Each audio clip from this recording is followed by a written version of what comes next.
बताता हूँ अपना घर। हाथ पीछे। आप इससे उंगली भी नहीं लगा सकते वरना निकल जाओ मेरे घर से वरना। ऊंची आवाज में बात नहीं करेंगे अंसार साहब भाई साहब। तुम्हारी जुर्रत कैसे हुई मेरे घर में आने की? मैं अपने बाप के घर में आई हूँ, बल्कि अपने खुद के। मैं ये घर मेरे बाप ने आधा आधा तकसीम किया था ना, वो आधा हिस्सा आपका, ये मेरा। अब नहीं कहिएगा कि मेरे घर से चली जाओ। इसने मुझे उस वक्त सहारा दिया जब मेरे अपने सगे भाई ने मेरा हाथ छोड़ दिया। सातों ड्रामे के एपिसोड नंबर 21 में हम देखेंगे कि अंसा को यूनिवर्सिटी जाना होता है, तो वो अपने ज़रूरी कागज़ लेने के लिए अपने घर जाती है।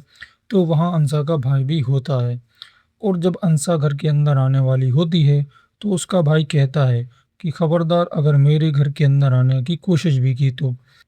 फिर अंसा कहती है कि मैं घर में अंदर आकर ही रहूँगी, क्योंकि ये मेरा भी घर है।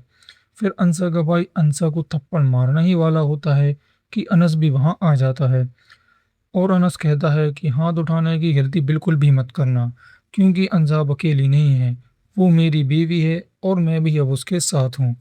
तो अंसा का भाई कहता है कि ये अब तुम्हारा घर नहीं है, तुम अब इसी लड़के के साथ रहो और मेरे घर से बाहर निकलो, क्योंकि तुम्हारी उस गिरी हुई हरकत की वजह से जो तुम दोनों ने की थी, मैं तुम्हें यहाँ एक मिनट भी रुकने की इजाज़त नहीं दूंगा। फिर अंसा कहती है कि बाबा ने ये घर आधा आधा हम दोनों के नाम किया था, तो इसलिए ये घर आधा मेरा है और आधा आपका।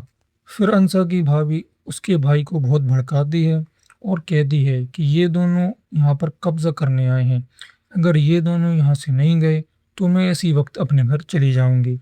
और फिर अंसा का भाई अंसा और अनस को कमरे के बाहर बुलाता है और कहता है कि अगर तुम दोनों यहाँ से नहीं गए तो मैं तुम्हारा बहुत बुरा हाल करूँगा और पूरे मोहल्ले वालों को यहाँ पर जमा कर लूँगा। फिर अंसा भी कहती है आपको जो कुछ भी करना हो कर लो, लेकिन मैं अपना हिस्सा लेकर ही रहूँगी। लेकिन फिर अनस अंसा को समझाता है और कहता है कि हिस्सा तो हम इनसे कभी भी ले लेंगे, लेकिन अभी हमें यहाँ से चलना चाहिए।